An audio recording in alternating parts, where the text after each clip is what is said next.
ഇന്ന് ഞാനിപ്പോൾ ജനം ടി വിയുടെ ഒരു വിഷ്വലിന്റെ കാര്യമല്ല ഞാൻ പറഞ്ഞത്. നിങ്ങളുടെയൊക്കെ കൂടെ നിന്നുകൊണ്ട് ഞങ്ങളെ എതിർക്കുന്ന ഒരു ചാനലായിട്ടുള്ള റിപ്പോർട്ടർ ടിവിയുടെ റിപ്പോർട്ടർ അവിടെ നിന്നുകൊണ്ട് റിപ്പോർട്ട് ചെയ്യുകയാണ്. കുട്ടികൾ അവിടെ ഈ പറയുന്ന കുട്ടികളെന്ന് വിളിക്കുന്ന ആൾക്കാർ, കുട്ടികളെന്ന് പറയാൻ പറ്റില്ല, ഈ വിളിക്കുന്ന ആൾക്കാർ അവിടെ നിന്ന് കല്ല് പറക്കി എറിയുന്നുണ്ട്, കല്ല് വരുന്ന വിഷ്വൽ കാണിക്കുകയാണ്. അപ്പൊ ഏതെങ്കിലും ഓട്ടോക്കാരൻ ഓടിച്ചുകൊണ്ട് പോയപ്പോൾ ഏതെങ്കിലും കല്ല് പറക്കി എടുത്ത് എറിഞ്ഞതാണ് എന്ന് ഇവിടെ ഇരുന്നുകൊണ്ട് പറഞ്ഞാൽ മതിയോ? കാരണം ഈ പ്രതിഷേധക്കാരുടെ വിഷയം എന്ന് പറയുന്നത് നീറ്റ് വിഷയത്തിനെ പരിഹരിക്കുക എന്നുള്ളതല്ലോ, പകരം രാഷ്ട്രീയമായി മറ്റു ചിലത് നേടിച്ചെടുക്കുക, സ്ഥാപിച്ചെടുക്കുക എന്നുള്ളതാണല്ലോ. വിഷയം പരിഹരിക്കുന്നതിന്റെ ഭാഗമായിട്ട് വിവിധ തരത്തിലുള്ള നടപടികൾ എടുത്തിട്ടുണ്ട്. ആ നടപടികളിൽ ഒരു നടപടി മാത്രമാണ് ടെലിഗ്രാം നടപടി. നിങ്ങൾക്കൊരു ഹൂക്കിംഗ് പോയിന്റ് അതിനകത്ത് കിട്ടി, അതുകൊണ്ട് ഇനി അത് പിടിച്ചുകൊണ്ടോ BJP ടെലിഗ്രാം നിരോധിച്ചിട്ടാണ് നീറ്റ് വിഷയം പരിഹരിക്കാൻ നോക്കുന്നത്. വെറുതെ ഇങ്ങനെ പറയരുത് സാറേ. ആൾക്കാർക്ക് ഈ കാലഘട്ടത്തിൽ കയ്യിന്റെ മുമ്പിൽ എന്താണ്, മൊബൈലുണ്ട്, ഡേറ്റ ഉണ്ട്. നിങ്ങളുടെ കാലഘട്ടത്തിലെ പോലെയൊന്നുമല്ല, നല്ല ഒന്നാം തരം 5G നെറ്റ്വർക്ക് ഇന്ത്യയിൽ എല്ലാ ഗ്രാമങ്ങളിലും എത്തിയിട്ടുണ്ട്. എല്ലാ ഗ്രാമങ്ങളിലും ഒന്ന് വൈദ്യുതി ഉണ്ട്. ആൾക്കാർക്ക് ഇൻഫർമേഷൻ വിരലിന്റെ തുമ്പിൽ കിട്ടുന്നുണ്ട്. അതുകൊണ്ടാണ് നിങ്ങളുടെ ഈ പറയുന്ന പല സമര ഉടായ്പകൾ ഇവിടെ വിജയിക്കാതെ പോകുന്നത്. കാരണം ഇൻഫർമേഷൻ എന്ന് പറയുന്ന കാര്യം ആൾക്കാരുടെ കയ്യിലുണ്ട്. എത്ര ജെനുവിൻ ആയിട്ടാണ് കേന്ദ്ര സർക്കാർ ഈ വിഷയത്തിൽ ഇടപെടുന്നത് എന്നുള്ളതിനെ കുറിച്ചിട്ടുള്ള വിവരവും ജനങ്ങൾക്കുണ്ട്. ശ്രീ യുവരാജ് ഗോകുൽ, നീറ്റുമായി ബന്ധപ്പെട്ട് ചില സംശയങ്ങൾ ബേസിൽ പാറേക്കൂടി ഉന്നയിച്ചു. ഒപ്പം ഡോക്ടർ ബി ജയരാജ് സമാനമായ സംശയം തന്നെയാണ് ഉന്നയിച്ചത്.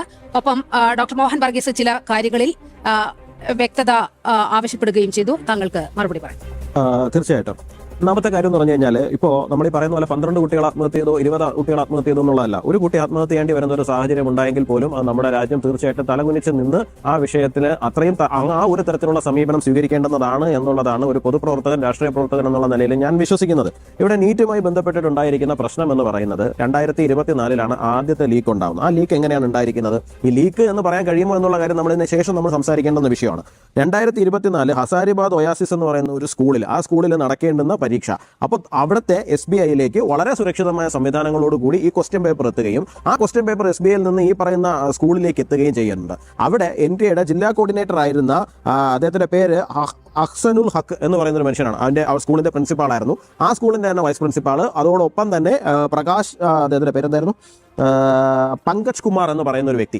ഇവർ 3 പേരും കൂടി ചേർന്ന് ഈ പങ്കജ് കുമാറിന് ഈ പറയുന്ന ഹക്ക് എന്ന് പറയുന്ന മനുഷ്യൻ ഈ പിൻവാതിൽ തുറന്നു കൊടുക്കുകയും ഈ പിൻവാതിലിലൂടെ അകത്ത് കയറി ചോദ്യപേപ്പറിന്റെ ഫോട്ടോ എടുത്തുകൊണ്ട് പോകാൻ അനുവാദം നൽകുകയും ചെയ്തു.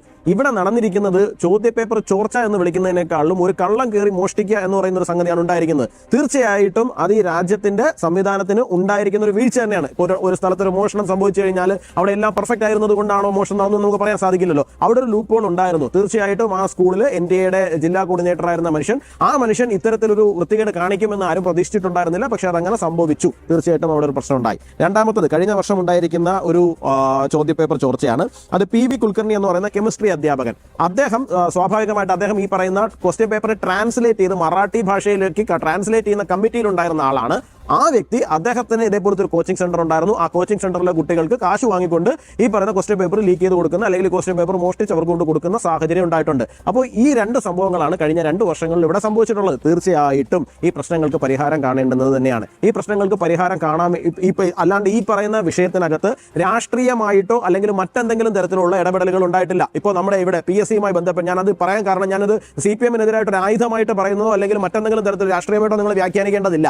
ഞങ്ങളുടെ കാലത്ത് ചോദ്യപേപ്പർ ചോർച്ച ഉണ്ടായി എന്ന് പറയുമ്പോൾ നിങ്ങളും അങ്ങനെയാണല്ലോ എന്ന് പറഞ്ഞ് ഇവിടെ സമം പിടിക്കേണ്ടുന്ന കാര്യവുമല്ല. കാരണം വിദ്യാർത്ഥികളുടെ, നമ്മുടെ അടുത്ത തലമുറയുടെ ഭാവിയുടെ വിഷയമാണ്. അതുകൊണ്ട് അങ്ങനെ സമം പിടിക്കേണ്ടുന്ന കാര്യമല്ല. പക്ഷേ ഞാൻ അതിനകത്തൊരു ക്ലാരിറ്റി വരുത്താൻ വേണ്ടി പറയുന്നതാണ്. ഇപ്പോൾ PSCയുമായി ബന്ധപ്പെട്ടിട്ട് ഒരു വലിയ ക്രമക്കേടുണ്ടായി. ആസൂത്രണ ബോർഡിനകത്ത് നടന്ന പരീക്ഷയുമായി വലിയ ക്രമക്കേടുണ്ടാവുകയും ഇടതുപക്ഷക്കാരായിട്ടുള്ള ചില ആൾക്കാർക്ക് അവിടെ ജോലി കിട്ടാൻ വേണ്ടിയിട്ടുള്ള തലത്തിലേക്ക് ആ പരീക്ഷയിൽ വലിയ അട്ടിമറി PSCയുടെ തലത്തിൽ തന്നെ ഉണ്ടായി എന്നുള്ള കാര്യത്തെ കുറിച്ചിട്ട് ഇന്ന് എല്ലാവർക്കും അറിയാവുന്ന കാര്യമാണ്. എല്ലാവരും തത്വത്തിൽ സംബന്ധിച്ചിരിക്കുന്ന ഒരു വിഷയമാണ്. ആ തരത്തിൽ എന്തെങ്കിലും രാഷ്ട്രീയമായിട്ടുള്ള അട്ടിമറിയോ അല്ലെങ്കിൽ രാഷ്ട്രീയമായിട്ട് ഈ ഒരു വിഷയത്തിന് വലിയൊരു ഒരു കച്ചവട വിഷയമാക്കി മാറ്റുകയോ ഒന്നുമല്ല ചെയ്തിരിക്കുന്നത്. ഈ 2 സ്ഥലത്ത് സംഭവിച്ചിരിക്കുന്ന 2 പ്രശ്നങ്ങളാണ്. ഈ പ്രശ്നങ്ങളെ ഗവൺമെന്റ് നേരിടുകയാണ് ചെയ്യുന്നത്, ഫേസ് ചെയ്യുകയാണ് ചെയ്യുന്നത്, അല്ലെങ്കിൽ ഓൺ ചെയ്യുകയാണ് ചെയ്യുന്നത്. അല്ലാണ്ട് ഞങ്ങൾ അതിൽ നിന്ന് ഒളിച്ചോടാൻ വേണ്ടിയിട്ടുള്ള ഒരു പരിശ്രമവും നടത്തുന്നില്ല.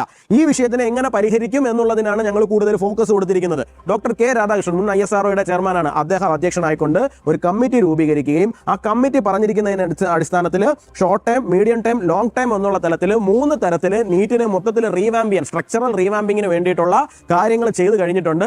2026 നടപ്പിലാക്കിയത് ഷോർട്ട് ടൈം ആയിട്ടുള്ള റീവാമ്പിംഗ് ആയിരുന്നു. 2027 മുതൽ പരിപൂർണമായി കമ്പ്യൂട്ടറൈസ്ഡ് ചെയ്തുകൊണ്ടുള്ള ലോങ് ടൈം പ്ലാൻസ് 2027, അതായത് ഇപ്പോൾ നമ്മൾ 2026 വരെ നടന്നിരിക്കുന്ന നീറ്റ്, അല്ലെങ്കിൽ 2026 നടന്നിരിക്കുന്ന നീറ്റ് എന്ന് പറയുന്നത് ഈ രാജ്യത്ത് നടന്നിരിക്കുന്ന ഇതുവരെ വന്നിരിക്കുന്ന വ്യവസ്ഥയിലുള്ള ഏറ്റവും അവസാനത്തെ പരീക്ഷയാണ്.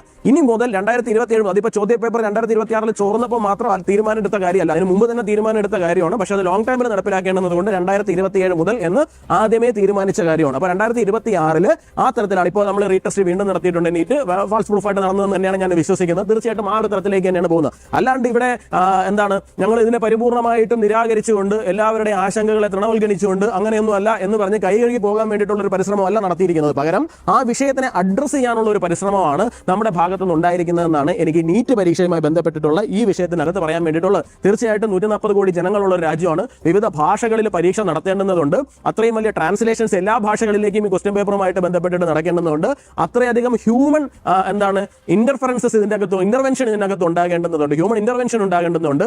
നമ്പർ ഓഫ് ആൾക്കാരുടെ എണ്ണം കൂടുന്നതിനനുസരിച്ച് നമുക്ക് റിസ്ക് കൂടുതലുണ്ട്. സ്വാഭാവികമായിട്ട് ചില പാളിച്ചകളും വീഴ്ചകളും ചില ഭാഗങ്ങളിൽ സംഭവിച്ചിട്ടുണ്ട്. ആ പാളിച്ചകളിലും വീഴ്ചകളിലും തീർച്ചയായിട്ടും ഞങ്ങൾക്ക് അത്രയധികം വിഷമമുണ്ട്. കാരണം ഞങ്ങളുടെ ഭാഗത്ത് ഈ കാലഘട്ടത്തിൽ നോക്കൂ, ഞങ്ങൾക്ക് എന്തെങ്കിലും ധനപരമായിട്ടുള്ള നേട്ടമോ മറ്റെന്തെങ്കിലും നേട്ടമോ ഇതിന് വേണ്ടിയിട്ട് ഒരു അഴിമതി കാണിച്ചതാണ് എന്നുണ്ടെങ്കിൽ ഓക്കെ, ശരി, നമ്മുടെ കുറച്ച് നേതാക്കൾ അങ്ങനെ കാണിച്ചതാണ് എന്നെങ്കിലും വിശ്വസിക്കാം. ഇതങ്ങനെയല്ല സംഭവിച്ചിരിക്കുന്നത്. ഒരു വീഴ്ച സംഭവിച്ചാണ്. ഒരിക്കലും ഞങ്ങൾ അതിനകത്ത് ആഹ്ലാദിക്കുകയോ ആനന്ദിക്കുകയോ അതിന്റെ എന്തെങ്കിലും ഗുണഫലങ്ങൾ എടുക്കുകയോ ചെയ്യുന്ന ആൾക്കാരല്ല. ഞങ്ങളുടെ രാഷ്ട്രീയ പാർട്ടിക്ക് അതുകൊണ്ട് പ്രത്യേകിച്ച് എന്തെങ്കിലും നേട്ടം ഉണ്ടായതായിട്ടുമില്ല. കോട്ടം അല്ലാണ്ട് മറ്റൊരു നേട്ടം ഉണ്ടായിട്ടില്ല. അപ്പോൾ തീർച്ചയായിട്ടും ഇതിന്റെ ഈ 12 കുട്ടികൾ അല്ലെങ്കിൽ 20 കുട്ടികൾ അവരുടെ പാരന്റ്സിനെ പോലെ തന്നെ ഇതിന്റെ ഏറ്റവും വലിയ ദുഷ്ഫലം അനുഭവിച്ചുകൊണ്ടിരിക്കുന്നത് ഞങ്ങൾ തന്നെയാണ്. അവർക്കൊപ്പം അല്ലെങ്കിൽ അവരെക്കാൾ കൂടുതൽ അനുഭവിച്ചുകൊണ്ടിരിക്കുന്നത് ഞങ്ങൾ തന്നെയാണ്. അല്ലാണ്ട് ഞങ്ങൾ ഇതിന് ഒളിച്ചോടി പോവുകയൊന്നും അല്ല ചെയ്യുന്നത്. ഇനി രണ്ടാമത്തെ കാര്യം ഈ സമരവുമായി ബന്ധപ്പെട്ടിരിക്കുന്ന വിഷയങ്ങളാണ്. ആ സമരവുമായി ബന്ധപ്പെട്ടിരിക്കുന്ന വിഷയങ്ങൾക്കാണ് ഇനി അടുത്തത് മറുപടി പറയേണ്ടത്.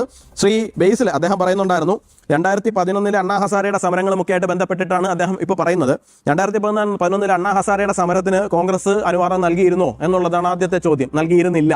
പകരം അണ്ണാ ഹസാരെ സമരം തുടങ്ങുന്നതിന് മുമ്പ് തന്നെ അദ്ദേഹത്തെ അറസ്റ്റ് ചെയ്തുകൊണ്ട് പോയി. അതിനുശേഷം അത് വലിയ പ്രശ്നമായിട്ട് വലിയ പ്രക്ഷോഭമായിട്ട് നമ്മുടെ നാട്ടിൽ മുഴുവൻ മാറിക്കഴിഞ്ഞ സമയത്ത് കുറേ കണ്ടീഷൻസ് ഒക്കെ വെച്ചിട്ട് അദ്ദേഹത്തിന് സമരം ചെയ്യാനുള്ള അനുവാദം കൊടുക്കുകയുണ്ടായി. അതോടൊപ്പം തന്നെ 2011 ജൂൺ മാസത്തിൽ ജൂൺ 4-ാം തീയതി 5-ാം തീയതി ആയിട്ട് രാമലീല മൈതാനത്തിൽ നമ്മുടെ ബാബ രാംദേവ്ജിയുടെ നേതൃത്വത്തിൽ ഒരു നിരാഹാര സമരം നടക്കുന്നുണ്ടായിരുന്നു. ശരിയാണ്, ഇന്ന് രാജ്യ തലസ്ഥാനത്ത് വലിയ സംഘർഷം ഉണ്ടായിട്ടുണ്ട്. വലിയ സംഘർഷം ഉണ്ടായിരിക്കുന്നത് പാർലമെന്റിലേക്ക് ഒരു കൂട്ടം ആൾക്കാർ, അതിപ്പോ ഏത് ബാനറിലെത്തിയ ആൾക്കാർ ആയിക്കൊണ്ട് പോട്ടെ, അവർ അങ്ങോട്ടേക്ക് പോവുകയും അവർ അക്രമാസക്തമാവുകയും ചെയ്തതിന് ശേഷമാണ് പോലീസ് അക്രമാസക്തമായിരിക്കുന്നത്. ഇപ്പൊ ഞാൻ ഈ ചാനലിൽ നിന്നുള്ള മറ്റൊരു ചാനലിന്റെ പേര് പറയുന്നതല്ല, എന്നാലും പറയുന്നതാണ്. ഇപ്പോൾ റിപ്പോർട്ടർ ടിവിയുടെ ഞാൻ ഇങ്ങോട്ടേക്ക് വരുന്ന സമയത്ത് കാണുന്നത് ആ റിപ്പോർട്ടർ ലൈവായിട്ട് പറയണത് കല്ലുകൾ വന്ന് വീഴുന്നു. എവിടെ? അദ്ദേഹം പോലീസിന്റെ പുറകിലാണ് നിൽക്കുന്നത്. അദ്ദേഹത്തിന്റെ പുറത്തേക്ക് ഉൾപ്പെടെ കല്ല് വന്ന് വീഴുന്നു. എടുത്ത് താഴെ എടുത്ത് കാണിക്കുകയാണ്. അപ്പോൾ ജനക്കൂട്ട അക്രമാസക്തമാകുമ്പോൾ തീർച്ചയായിട്ടും പോലീസും തിരിച്ച് അക്രമാസക്തമാവും. ജൂൺ 4-ാം തീയതി 5-ാം തീയതി 2011 രാമലീല മൈതാനത്ത് ബാബ രാംദേവ് ജി വളരെ സമാധാനപരമായിട്ട് അവരുടെ ഭാഗത്തുനിന്ന് ഒരു തരത്തിലുള്ള അക്രമം ഉണ്ടായില്ല. അവർ തെരുവിലിറങ്ങിയില്ല. അവർ രാജ്യവിരുദ്ധമായ മുദ്രാവാക്യങ്ങൾ വിളിച്ചില്ല. ഒന്നും ചെയ്തിട്ടില്ല. അഴിമതിക്കെതിരായിട്ടുള്ള സമരം മാത്രമാണ് അവിടെ നടന്നുകൊണ്ടിരുന്നത്. എന്താ ചെയ്തത്? ആ രാത്രിയിൽ അവിടെ കയറുകയും മുഴുവൻ സമരക്കാരെ തല്ലി ഓടിക്കുകയും ബാബ രാംദേവ് ജിയെ ഒരു പ്രകോപനവും ഇല്ലാതെ അറസ്റ്റ് ചെയ്തുകൊണ്ട് പോവുകയും ചെയ്തു. അന്ന് അവിടെ രാജ്ബാല എന്ന് പറയുന്ന 51 വയസ്സുള്ള ഒരു സ്ത്രീയെ അവരുടെ കഴുത്തും തലയും സ്പൈനൽ കോഡ് അടിച്ചുപൊട്ടിച്ച് അവർ 114 ദിവസം കോമയിൽ കിടന്നതിന് ശേഷമാണ് അവർ മരിക്കുന്ന സാഹചര്യം ഉണ്ടായത്. ഈ രാജ്യം ഇതൊന്നും മറന്നു എന്ന് നിങ്ങൾ വിശ്വസിക്കരുത്. ഈ രാജ്യം ഇതൊക്കെ അങ്ങ് മറന്നു കഴിഞ്ഞു എന്ന് നിങ്ങൾ വിശ്വസിക്കരുത്. നിങ്ങൾ ഇങ്ങനെയാണ് ഈ രാജ്യത്ത് ജനാധിപത്യപരമായി നടന്നിരുന്ന സമരങ്ങളെ നേരിട്ടിരുന്നത് എന്നുള്ള കാര്യം നിങ്ങളെ ഒന്ന് ഓർമ്മിപ്പിക്കുന്നതാണ്. ഞാൻ വെറുതെ എന്തെങ്കിലും വായി തോന്നുന്ന വിളിച്ചു പറയുന്നതല്ല. കൃത്യമായിട്ട് ഡേറ്റും സമയവും സ്ഥലവും ആളും പേരും വയസ്സും ഉൾപ്പെടെയാണ് ഞാൻ പറഞ്ഞത്. ഇതാണ് ഈ രാജ്യത്ത് നടന്നിരുന്ന അവസ്ഥ എന്ന് പറയുന്നത്. നിർഭയ എന്ന് പറയുന്ന പെൺകുട്ടിയുമായി ബന്ധപ്പെട്ടിട്ടുണ്ടായിരുന്ന കാര്യം ഡോക്ടർ ജയരാജ് സാർ പറഞ്ഞു.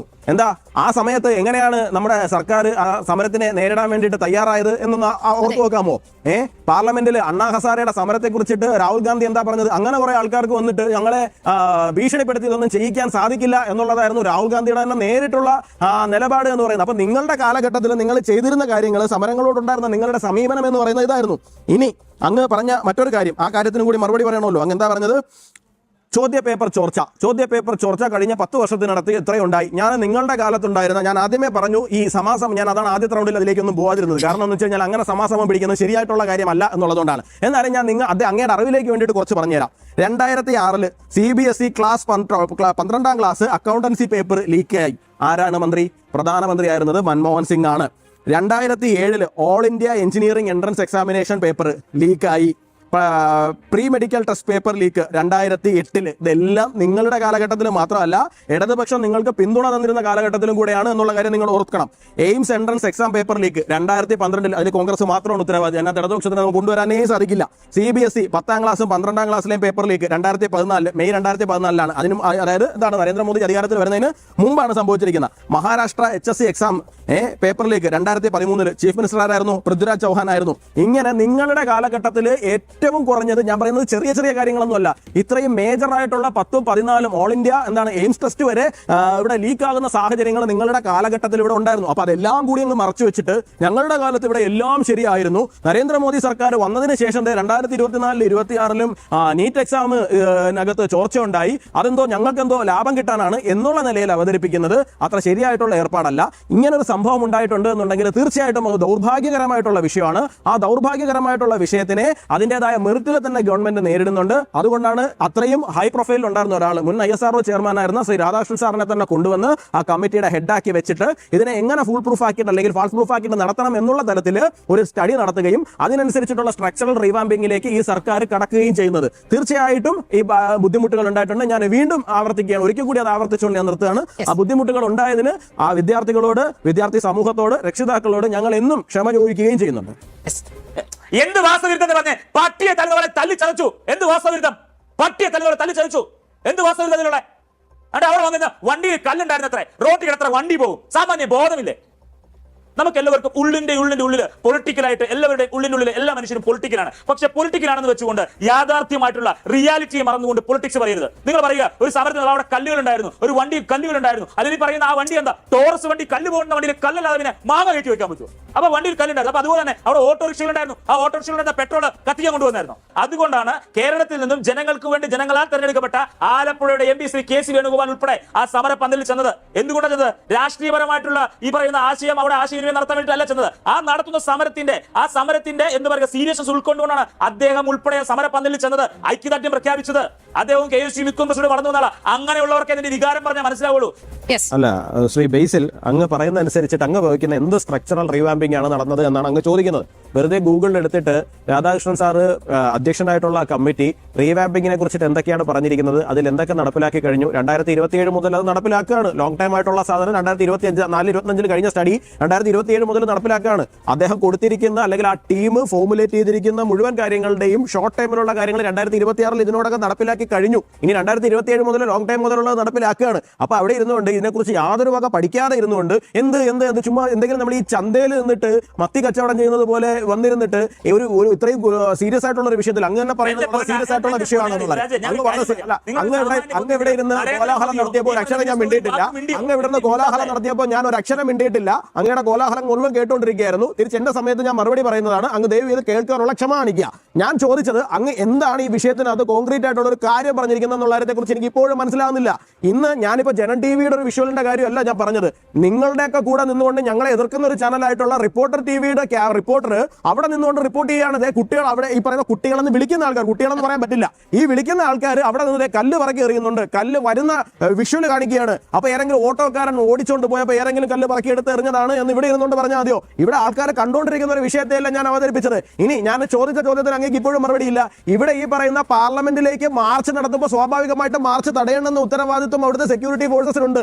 അവർ തടയും. അവർ തടയുന്ന സമയത്ത് അവർക്കെതിരെ കല്ലെടുത്തെറിഞ്ഞു കഴിഞ്ഞാൽ സ്വാഭാവികമായിട്ടും അവിടെ തല്ല് കിടക്കും. നിങ്ങൾ 2011 ജൂൺ മാസം 4-ാം തീയതി 5-ാം തീയതിയും രാംലീല മൈതാനത്ത് ബാബ രാംദേവ്ജിയുടെ നേതൃത്വത്തിൽ വളരെ ശാന്തമായിട്ട് തെരുവിലേക്ക് ഇറങ്ങാതെ ഒരു വാഹനം പോലും തടയാതെ ഒരു ഗതാഗത കുരുക്കം ഉണ്ടാക്കാതെ ഒരു പ്രശ്നം ഉണ്ടാക്കാതെ ഒരു ഗ്രൗണ്ടിലേക്ക് മാത്രം ഒതുങ്ങിയിരുന്ന വെറുതെ മുദ്രാവാക്യങ്ങൾ വിളിച്ചുകൊണ്ടിരുന്ന ആൾക്കാരുടെ ഇടയിലേക്ക് ഒരു അർദ്ധരാത്രിയിൽ നടത്തിയ നരനായട്ടിനെ കുറിച്ച് ഞാൻ പറഞ്ഞു. അങ്ങേക്ക് മറുപടിയില്ല. ഒരു സ്ത്രീയെ തല്ലി ബോധം കെടുത്തി 114 ദിവസം കോമയിലിട്ടു, അവരെ ആശുപത്രിയിലാക്കി, അവരവിടെ കിടന്ന് മരിക്കുന്ന സാഹചര്യം ഉണ്ടാക്കി. നിങ്ങൾക്ക് മറുപടിയില്ല. നിങ്ങളുടെ ജനാധിപത്യം പൂത്തുറഞ്ഞ കാലത്തുള്ള കാര്യത്തെ കുറിച്ചാണ് ഞാൻ പറഞ്ഞത്. നിങ്ങളുടെ കാലത്തുണ്ടായിരുന്നിട്ടുള്ള പേപ്പർ ലീക്കേജുകൾ ഓരോന്നായിട്ട് ഞാൻ എണ്ണി പറഞ്ഞു. ആ സമയത്ത് കുട്ടികൾക്ക് നിങ്ങൾ പറഞ്ഞ ആങ്സൈറ്റി ഇല്ലേ, നിങ്ങൾ പറഞ്ഞ സ്ട്രെസ് ഇല്ലേ, എന്താ എല്ലാവരും കൂടെ കോൾമേൽ കൊണ്ടുകൊണ്ടിരിക്കുമായിരുന്നോ ഈ പറയുന്ന കുട്ടികളെല്ലാം കൂടി ആ കാലഘട്ടത്തിൽ? നിങ്ങൾക്ക് അതിനൊന്നും മറുപടിയില്ലേ? അപ്പൊ നിങ്ങളുടെ കാലഘട്ടത്തിൽ സംഭവിച്ചിട്ടുള്ള കാര്യങ്ങളെ കുറിച്ച് ചോദിക്കുമ്പോൾ അതിനൊന്നിനും മറുപടിയില്ല. പകരം ഇപ്പൊ വന്നിരുന്നുകൊണ്ട് അയ്യോ ഞങ്ങൾ അങ്ങ് വിദ്യാർത്ഥികളുടെ പ്രശ്നങ്ങളെ എല്ലാത്തിനെയും കൂടെ ഏറ്റെടുത്ത് ഉദ്ധരിച്ച് മുമ്പോട്ട് വന്നിരിക്കുന്ന മഹാന്മാരാണെന്ന് അങ്ങ് പ്രഖ്യാപിച്ചു കളയല്ലേ? നിങ്ങളുടെ കാലത്തുണ്ടായിരുന്നതിന്റെ അത്രയും പ്രശ്നങ്ങളുടെ 10-1 പോലും ഇപ്പോൾ ഇല്ല എന്ന് മാത്രമല്ല, പ്രശ്നങ്ങൾ ഉണ്ടെന്നുണ്ടെങ്കിൽ അത് പരിഹരിക്കുവാൻ വേണ്ടിയിട്ടുള്ള പരിപൂർണമായ ശ്രമങ്ങൾ നടത്തുന്നുണ്ട്. ഞങ്ങൾ ആരുടെ അടുത്തും കയറി എന്തെങ്കിലും ബഹളം ഉണ്ടാക്കാൻ വേണ്ടിയിട്ട് പോകുന്നില്ല.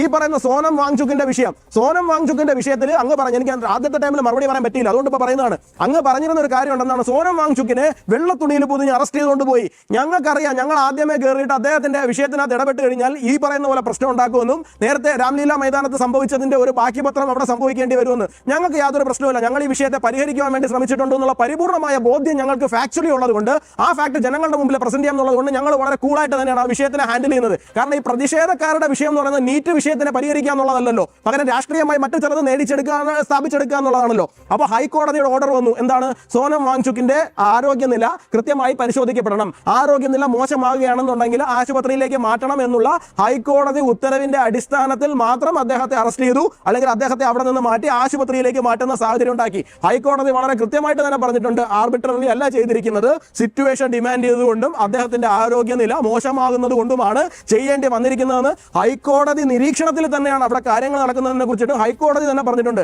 അല്ലാണ്ട് ഞങ്ങൾ ഒരു സമരത്തിനെയും അങ്ങോട്ടേക്ക് കയറി അടിച്ചമർത്താൻ വേണ്ടിയിട്ടോ അവിടെ നടക്കുന്ന സമരങ്ങളുടെ മേലേക്ക് ബുൾഡോസർ ഓടിച്ച് കയറ്റാൻ വേണ്ടിയിട്ടോ ഞങ്ങൾ ആരും തന്നെ വന്നിട്ടില്ല. പിന്നെ ഈ ടെലിഗ്രാമിന്റെ വിഷയം അങ്ങ് ആദ്യം പോലും പറയണം, വേറെ വിഷയമൊന്നും കിട്ടാത്തത് കൊണ്ടായിരിക്കും പറഞ്ഞുകൊണ്ടിരിക്കുന്നതെന്നാണ് ഞാൻ മനസ്സിലാക്കുന്നത്.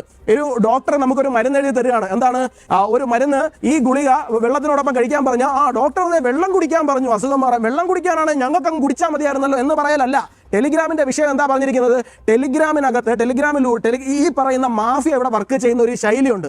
ആ ശൈലി എന്ന് പറയുന്നത് ചോദ്യ പേപ്പർ ലീക്ക് ആകുന്ന സമയത്ത് അല്ലെങ്കിൽ ഇതുപോലെ മോഷ്ടിച്ചുകൊണ്ട് പോകുന്ന സമയത്ത് ഇത് വാങ്ങാൻ നിൽക്കുന്ന ആൾക്കാരെ കൺവിൻസ് ചെയ്യണം, എന്ത്, ഞങ്ങൾക്ക് ചോദ്യ പേപ്പർ ചോർത്തി തരാനുള്ള കഴിവുണ്ട് എന്നുള്ള കാര്യം. ടെലിഗ്രാമിനകത്ത് ഇത് ഇത് പിന്നീട് എഡിറ്റ് ചെയ്യാൻ കഴിയും. അതായത് ഇപ്പോൾ നമ്മൾ നമ്മൾ ഇന്ന് ഈ സംസാരിക്കുന്ന ഈ ഡേറ്റിൽ ഒരു മെസ്സേജ് അയച്ചിട്ടുണ്ടെന്നുണ്ടെങ്കിൽ ഒരാഴ്ച കഴിയുമ്പോൾ ഇതിനെ എഡിറ്റ് ചെയ്ത് മറ്റേതാക്കാം. എഡിറ്റ് ഹിസ്റ്ററിയിൽ ചിലപ്പോൾ ഈ സാധനം കിട്ടില്ല, എഡിറ്റഡ് എന്നുള്ള സാധനവും കാണില്ല. പകരം എന്താണ്, ഇപ്പോൾ നമുക്കറിയാമല്ലോ നമ്മുടെ നാട്ടിൽ സാധാരണക്കാർ ആൾക്കാർ സൈബർ ക്രൈമിനകത്ത് എത്രയാണ് വീണ് പോകുന്നതെന്ന് വിളിച്ചിട്ട് 50,000 അയച്ചതാ 1,00,000 അയച്ചതാന്ന് പറയുമ്പോൾ അയച്ചു കൊടുക്കുന്ന ആൾക്കാരാണ് നമ്മുടെ നാട്ടിൽ. നിങ്ങളുടെ മുഖ്യ ആഭ്യന്തരമന്ത്രി രമേശ് ചെന്നിത്തല തന്നെ പറയണം, എന്താണ്, മലയാളികൾ അങ്ങ് നിൽക്കുകയാണ്, എന്നെ ആരെങ്കിലും ഒന്ന് പറ്റിക്കൂ എന്ന് പറഞ്ഞുകൊണ്ട്. ആ പറയുന്ന പോലത്തെ സാഹചര്യമാണ്, ഇതുപോലത്തെ പാവങ്ങൾ ഇതിനകത്ത് വീണ് പോകുന്നുണ്ട്. അപ്പോൾ ഈ പറയുന്ന പരീക്ഷ നടക്കുന്ന കാലഘട്ടത്തിലേക്ക് ടെലിഗ്രാം ഇവിടെ ഇല്ല, പ്രശ്നം തീർന്നല്ലോ. അപ്പോൾ അത് ഒരു നടപടി മാത്രമാണ്, അല്ലാണ്ട് ടെലിഗ്രാം നിരോധിച്ചത് കൊണ്ട് ഈ പരീക്ഷ മുഴുവൻ അങ്ങ് സുതാര്യമാകും എന്നുള്ളതല്ല.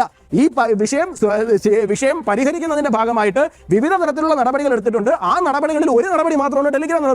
നിങ്ങൾക്കൊരു ഹൂക്കിംഗ് പോയിന്റ് അതിനകത്ത് കിട്ടി, അതുകൊണ്ട് ഇനി അത് പിടിച്ചുകൊണ്ടോ BJP ടെലിഗ്രാം നിരോധിച്ചിട്ടാണ് നീറ്റ് വിഷയം പരിഹരിക്കാൻ നോക്കുന്നത്. വെറുതെ ഇങ്ങനെ പറയരുത് സാറേ. ആൾക്കാർക്ക് ഈ കാലഘട്ടത്തിൽ കയ്യിന്റെ മുമ്പിൽ എന്താണ്, മൊബൈലുണ്ട്, ഡേറ്റയുണ്ട്. നിങ്ങളുടെ കാലഘട്ടത്തിലെ പോലെയൊന്നുമല്ല, നല്ല ഒന്നാം തരം 5G നെറ്റ്വർക്ക് ഇന്ത്യയിൽ എല്ലാ ഗ്രാമങ്ങളിലും എത്തിയിട്ടുണ്ട്, എല്ലാ ഗ്രാമങ്ങളിലും ഒന്ന് വൈദ്യുതി ഉണ്ട്, ആൾക്കാർക്ക് ഇൻഫർമേഷൻ വിരലിന്റെ തുമ്പിൽ കിട്ടുന്നുണ്ട്.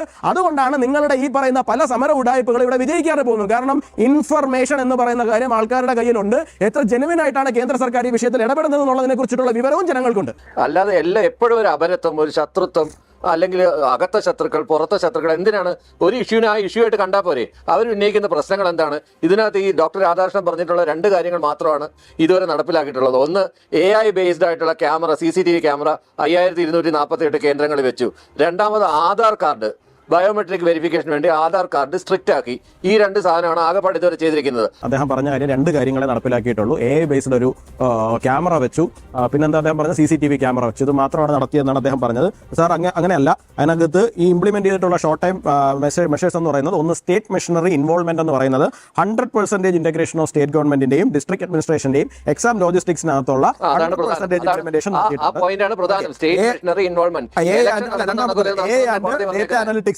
അത് വരുന്നത്. ഇതിനകത്ത് AI ബേസ്ഡ് ക്യാമറ വെക്കുന്നു എന്നുള്ളത് മാത്രമല്ല, ഈ AI ബേസ്ഡ് ആയിട്ട് വന്നിരിക്കുന്നത് സ്വാഭാവികമായിട്ട് ഈ ചോദ്യ പേപ്പറുകൾ പോകുന്നത് നമ്മുടെ ഇന്റർനെറ്റ് ത്രൂ ആയിരിക്കുമല്ലോ. അപ്പോൾ അതിനകത്തേക്ക് പർട്ടിക്കുലർലി സോഷ്യൽ മീഡിയ പ്ലാറ്റ്ഫോമുകൾ ഉൾപ്പെടെ, അതിനകത്ത് ഈ പറയുന്ന ടെലിഗ്രാം ഉൾപ്പെടെയുള്ള നമ്മൾ പേര് പോലും കേട്ടിട്ടില്ലാത്ത തരത്തിലുള്ള പ്ലാറ്റ്ഫോംസ് ഉണ്ടാവും. അപ്പോൾ അതിനെ മുഴുവൻ മോണിറ്റർ ചെയ്യാൻ വേണ്ടിയിട്ട് ആർട്ടിഫിഷ്യൽ ഇന്റലിജൻസിനെയും ഡേറ്റ അനലിറ്റിക്സിനെയും ഉപയോഗിക്കുക എന്നുള്ളതാണ്. പിന്നെയാണ് എൻഹാൻസ്ഡ് സർവൈലൻസിനെ കുറിച്ചിട്ട് വരുന്നത്. പിന്നെ ന്യൂ സെക്യൂരിറ്റി പ്രോട്ടോകോൾസിനെ കുറിച്ച് പറയുന്നുണ്ട്. അതിനെക്കുറിച്ച് ഇപ്പോൾ നമുക്ക് ഈ വൈകിയ വേളയിൽ വിശദീകരിച്ചുകൊണ്ടിരിക്കാൻ വേണ്ടിയിട്ട് സമയമില്ല.